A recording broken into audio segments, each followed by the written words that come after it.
En la mayor parte de las ocasiones, los fenómenos extraños ocurren en una vivienda determinada, en un piso en particular, y por lo tanto los testigos suelen ser integrantes de una misma familia. Pero en algunas ocasiones, y es muy poco frecuente, esos sucesos asombrosos se manifiestan en una finca determinada, en un recinto o incluso en toda una manzana. Eso es lo que ocurre en el centro del pueblecito de Benamocarra, en la calle Doctor Gómez Clavero, donde parece que un acontecimiento luctuoso del pasado y una sesión Ouija mal cerrada está provocando que lo imposible se siga produciendo a día de hoy. Hoy vamos a conocer su historia. Bienvenidos a Málaga Misteriosa. Les habla José Manuel Frías. Comenzamos.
Bueno, Pepe, nos encontramos en la calle Doctor Gómez Clavero, dentro de una vivienda antiquísima, y desde aquí vamos a conocer una historia que tiene que ver con un edificio que tenemos justo ahí detrás, que había sido una antigua emisora de radio, un antiguo cuartel de la Guardia Civil, varias viviendas, donde parece que ha ocurrido lo imposible.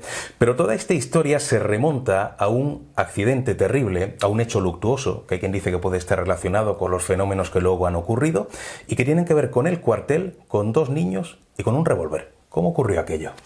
Pues el hecho ocurrió en la década de los 60, cuando Benamocarra contaba con un cuartel de la Guardia Civil. Entonces había varias familias, como ya todos sabéis que las casas cuarteles funcionan de esa forma, ¿no? Donde viven muchas familias de guardias civiles. Y Benamocarra contaba con uno que ya hoy día ha desaparecido, se cerró a finales de los años 60. Y en esa época, dos niños de distintas familias jugaban. Los padres no se encontraban en ese momento delante y accidentalmente a uno de ellos se le disparó una pistola de uno de sus padres, con el fatal desenlace de que un niño murió. O sea, estamos hablando de una historia real, aquí no es leyenda, no es tradición, los descendientes y las personas que estuvieron presentes siguen ahí, y hay quien piensa que eso podría ser, por lo tanto, el detonante de los fenómenos que han ocurrido después. Pero hay otro punto de inflexión, que sería una sesión Ouija. Hombre, hay personas que piensan que la Ouija no entraña ningún peligro, pero hay otros que piensan que si no se clausura bien una sesión, hay una puerta que se puede quedar abierta, una ventana que se puede quedar abierta al otro lado. ¿En qué momento se realiza esa sesión, que parece ser un poco el precedente de lo que luego ocurriría y que ahora vamos a contar? Con el paso de los años, el solar que ocupaba la casa cuartel se fue deslindando, y uno de esos trozos lo adquirió el ayuntamiento e hizo un centro cultural. En la planta de abajo había una biblioteca y en la planta de arriba un salón de reuniones. Entonces, como ya muchos de los vecinos se habían quejado de que escuchaban voces por la noche, ruido, incluso un curso de turismo rural, en el año 2003, con 10 alumnos, llegó un momento en el que los 10 alumnos y el profesor escucharon pasos bajando la escalera y movimiento de muebles, pero al unísono. Las 10 personas más el monitor que había dando las clases. O sea, todo esto antes de esa sesión Ouija de la que hablaremos, ¿no? O sea, ya pasaban cosas antes. Ya pasaban. ¿Y esos fenómenos se relacionaban con un niño en algún momento? Porque se habla de pasos, se habla de ruidos. De hecho, lo enlazo con lo de la radio, de hecho, la parte de atrás del cuartel también luego se vendió, pues claro, el cuartel era enorme, y lo adquirió también una familia. Se construyó un edificio nuevo, pero esa situación de sombra y de todos los sucesos que iban ocurriendo seguían aconteciendo. De hecho, cuando se instaló aquí la emisora municipal Onda Líder, en los años 90, Ángel y Ana, que eran un matrimonio, que eran los que regentaban la emisora de radio, en una mañana Ángel se desplazó al bar que hay aquí junto a la Plaza del Calvario y fue por unos cafés y unos bocadillos. Se quedó Ana al frente del control de la radio y escuchó un ruido al fondo de la escalera, pensando que ya había llegado el marido, que ya había abierto la puerta, se asoma y vio como una especie de luz fugaz que la sobrecogió y se quedó pues un poco horrorizada. Antes ya se habían también notado cómo la radio se encendía por la noche. ¿Verdad? Vecinos que se quejaban del ruido. Se quejaban del ruido, la radio funcionaba de noche, cuando ellos lo dejaban todo apagado. Y se habían visto también presencia de gente que pasaba por la calle. Esta calle donde está ubicada la radio, donde estuvo ubicada la radio, es la calle Doctor Gómez Clavero, aquí en Benamocarra. Y es una calle que, a pesar de estar muy céntrica, es muy solitaria. Porque entre un edificio que es municipal, una oficina bancaria, una casa antigua cuyos propietarios viven en Granada, y demás, aquí pasar por la noche resulta un poco, no te voy a decir espeluznante, pero ya con las historias que se han contado del cuartel y demás, claro. No es muy agradable pasar por aquí a alta hora de la madrugada. Claro.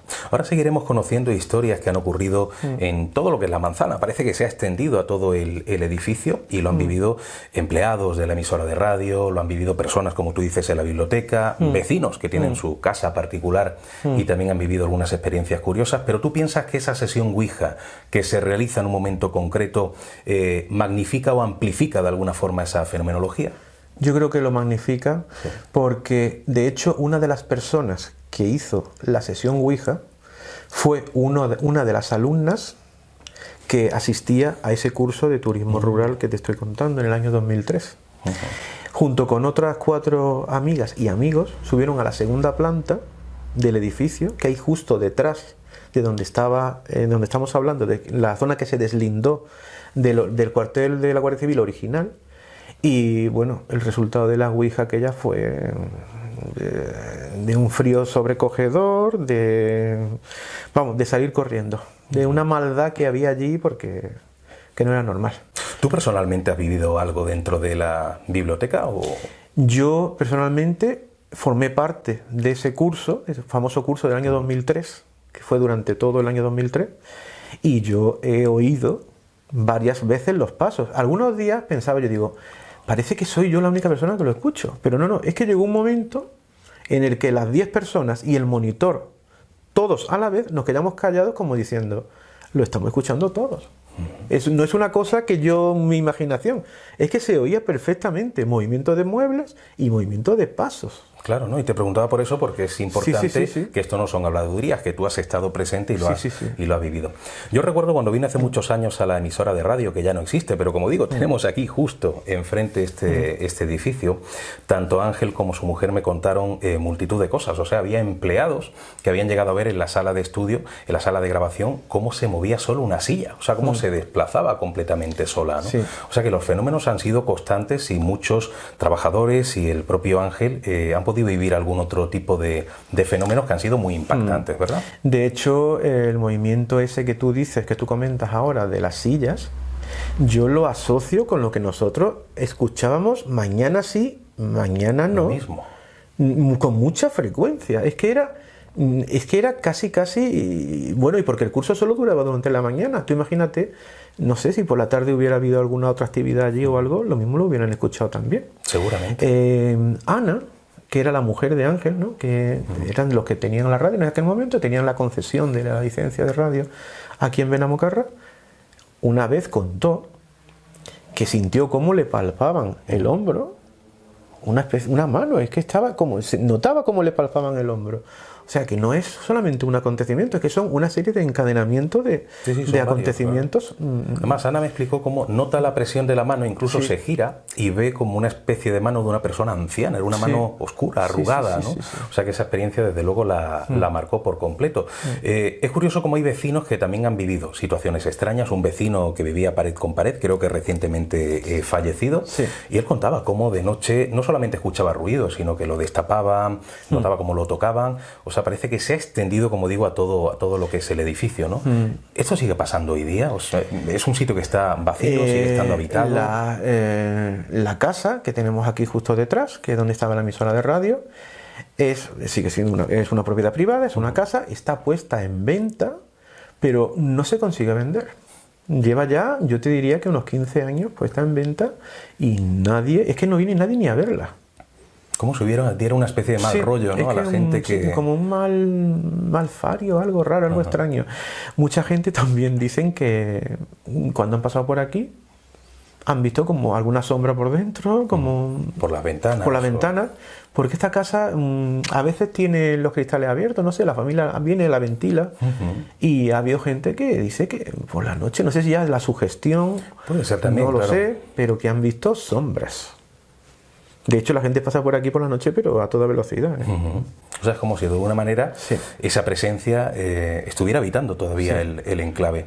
¿Y algún otro vecino? Porque yo no sé si y la parte de atrás... Esa te iba a decir, donde está la biblioteca. La parte de atrás, que es la zona más grande, porque es otra parte del solar famoso del cuartel de la Guardia Civil, solo se ocupa una vez al año, porque la familia vive en Cádiz y vienen de vacaciones. Pero unas 2 semanas. El resto de tiempo está totalmente vacía.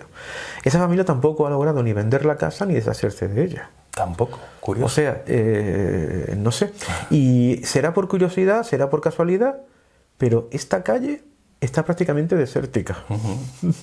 Las coincidencias entre una casa que se alquila, otra casa que se vende, otra casa que es del ayuntamiento, una oficina bancaria, etcétera, etcétera, prácticamente no vive nadie. El mal fario que decías.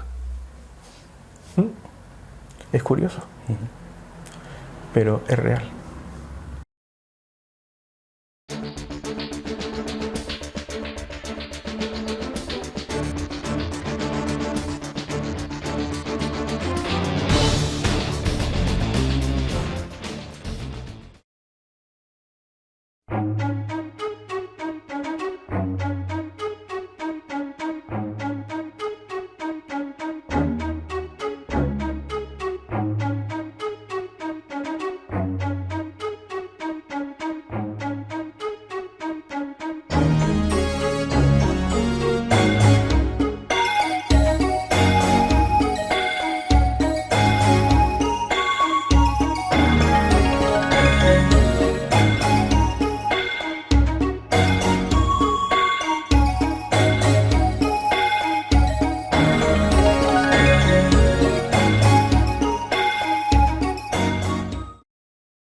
Nos encontramos, Antonio, junto a la imagen de un Cristo. Creo que va a ser el fondo perfecto porque vamos a hablar de otro Cristo y de un Cristo muy importante en Benamocarra y que tiene además una trayectoria de sucesos extraordinarios que yo creo que es importante que conservemos, ¿no?, con el paso del tiempo. Se trata del Cristo de la Salud, pero hay una especie de alegoría del Santo Cristo Chiquito que representa un suceso que nos vas a contar y que ha ido pasando de generación en generación. ¿Cuál es ese suceso? Pues en verdad es la misma historia del Cristo de la Salud, ¿no?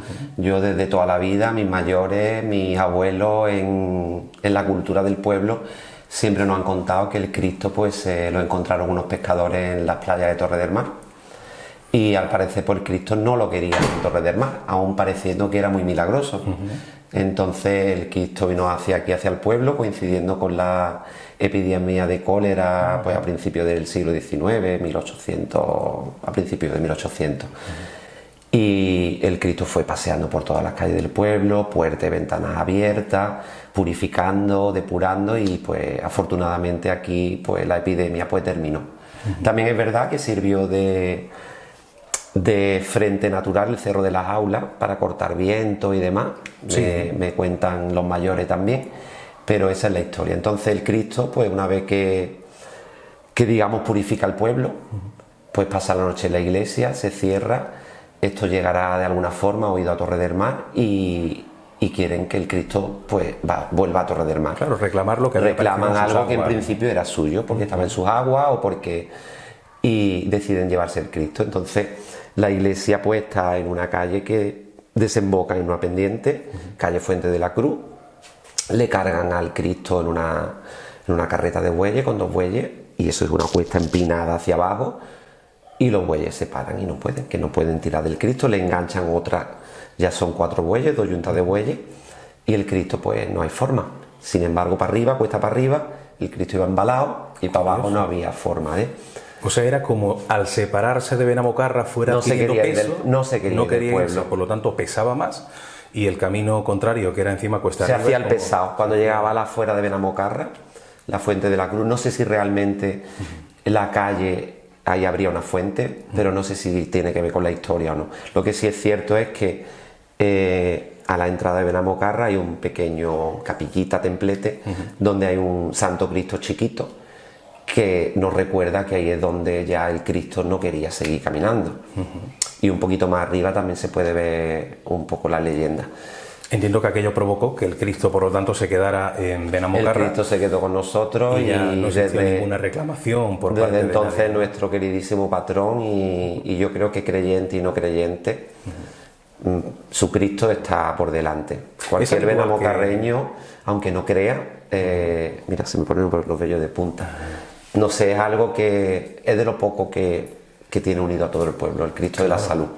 Y suelen pedirle los típicos favores del día a día, que se le pida cualquier imagen. Pues el Cristo de la Salud tiene alrededor mucha historia de promesa, demanda, igual que aquí en este Cristo. Había otros momentos, había varias reformas en la parroquia y demás, había muchos momentos que había muchos votos colgados en la tela. Ahora quizá no haya tanto, van cambiando las tendencias, yo también ya tengo unos añillos, pero sí es verdad, y ha sido siempre muy común esta promesa, ¿no?, de alumbrar al Cristo en las procesiones y de tal. De hecho, en mi zona, mi barrio, la zona del Arroyo, el Pozo de la Calle, que era un pozo público, alrededor del cual también hay mucha leyenda, mucho mito, porque Benamocarra está cargado de mito y leyenda por todas partes, ¿verdad? Y los que nos hemos criado en la época de la EGB, pues nos hemos criado con esa leyenda, y me parece estupendo poder hoy aquí hablar de todo esto. Pues promesas muchas, ¿no? Y una familia de mi barrio siempre nos comentaban que en los alrededores de la fiesta del Cristo, en la planta de arriba de la casa, pues empezaban a abrirse puertas, se cerraban solas, y la mecedora se movía sola. Yo he visto esa mecedora moverse sola. No sé si había alguien tirando con un hilo de pescar, pero yo la he visto moviéndose sola porque tenía confianza, y sigo teniendo, para ir a esa casa, ¿no? Y de pequeño recuerdo haber ido y he visto esa mecedora moviéndose. ¿Eso pasaba sola en una vivienda o en varias viviendas? Este hecho concreto es de una vecina mía muy querida en mi familia, y ya te digo, ahí me contaba que eso era pues de parientes, antecesores, de familiares que habían vivido anteriormente, con alguna promesa pues no cumplida al Cristo. Y era como un toque de atención. Como un toque de atención. Promesa... Y de ese tipo de anécdotas aquí sí nos cuentan mucho los mayores. De que se encomiendan a la ánima bendita, y si no le han pegado la promesa, que si los llaman, que si... De hecho en mi familia hay mucha tradición de devoción a la ánima bendita, y han ocurrido cosillas también. Hablabas antes de que este Santo Cristo chiquito, el Cristo de la Salud, es el que une al pueblo, que toda la gente le tiene mucha devoción. ¿Tú personalmente, en algún momento de tu vida en el que hayas tenido algún problema o te hayas sentido mal, te has encomendado? Sí, con bastante frecuencia, y en mi día a día. Qué bueno. Es mucho y de hecho aquí la gente, yo recuerdo a mi abuela que decía, ¡ay, Santo Cristo! Aquí la gente dice el Santo Cristo, ¿no? Es el protector del pueblo. Santo Cristo, es como... Y nada más que tienes que ver la procesión, cómo va todo el pueblo detrás, y la de gente que viene de fuera. Tiene mucha devoción en Belén Málaga, en toda la provincia, pero de Belén Málaga además siempre coincide, tiene una vinculación con la Virgen de los Remedios, coincide con la bajada de la Virgen de los Remedios a la novena, y tiene, alguna vez yo investigando en historia, en el archivo Temburi y demás, he visto que hay algunas cosas de algún cura, que había vínculo con la hermandad de los Remedios de Belén Málaga, lo que pasa es que he encontrado poquito. ¿Y te ha cumplido este Cristo de la Salud algún La verdad es que sí, sí. La verdad es que sí, que veces que le he pedido cosas, que tampoco le voy a pedir que me toque la lotería, ¿no? Pero que sí, que te suele apoyar y te suele escuchar, y y sirve ahí de soporte.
Vamos a hablar, Rafael, de un enclave muy especial en Benamocarra y de una historia que ha ido pasando un poco de generación en generación y que tienen que ver con el Cortijo de Lucena y con un curioso personaje.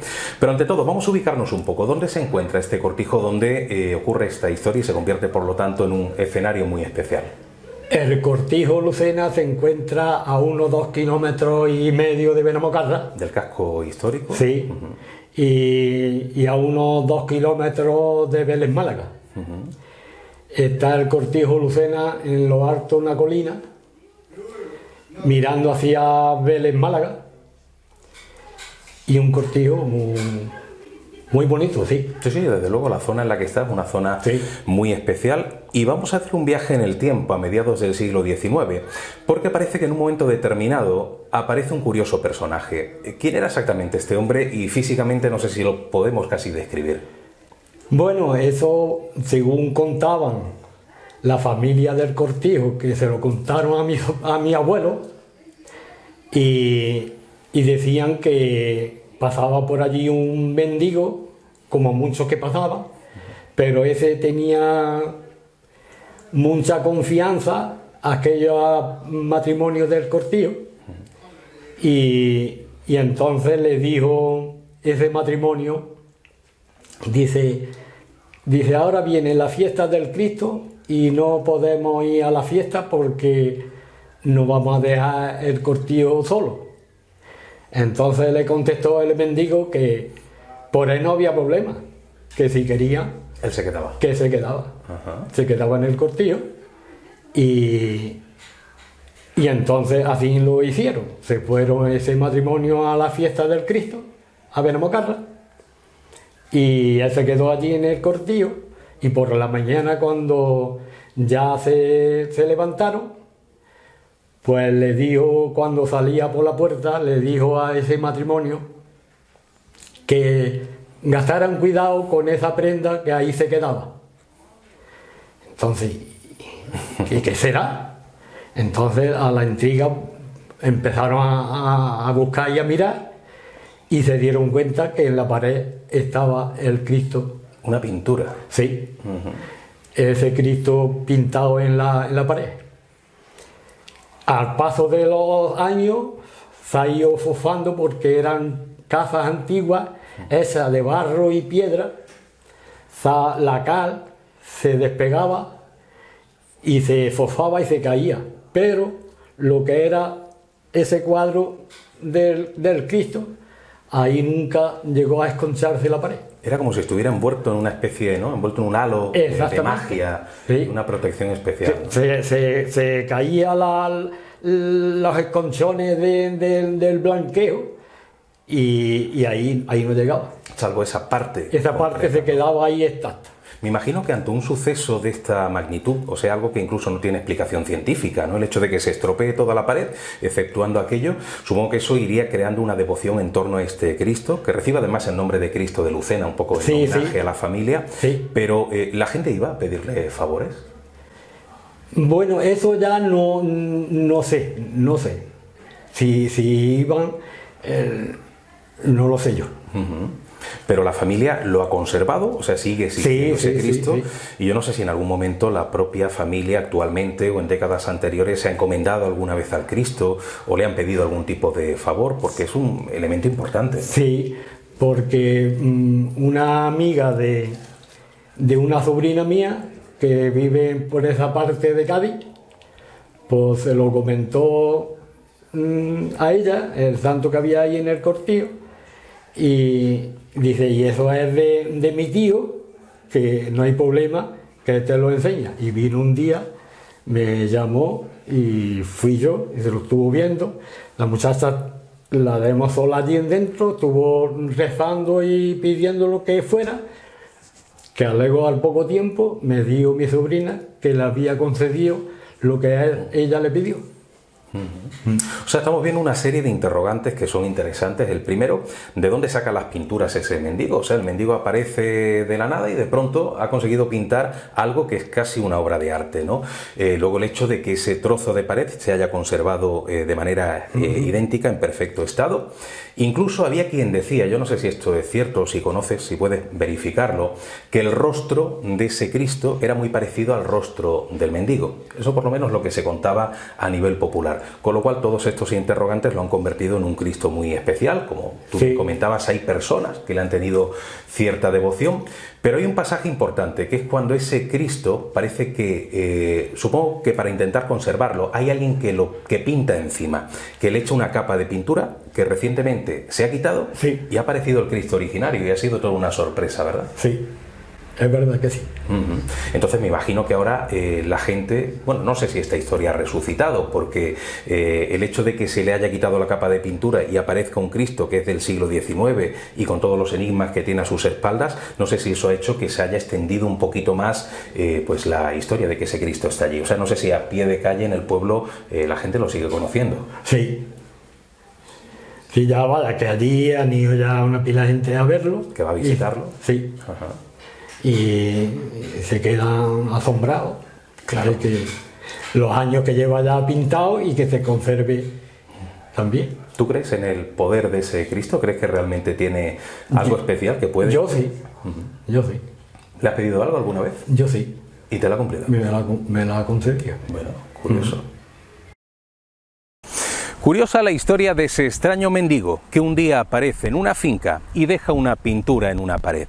Pintura que se ha convertido hoy día en una especie de elemento devocional. Y lo curioso es que esta no es de esas historias en las cuales el elemento originario ha desaparecido, sino que ese Cristo sigue estando pintado en el cortijo de Lucena.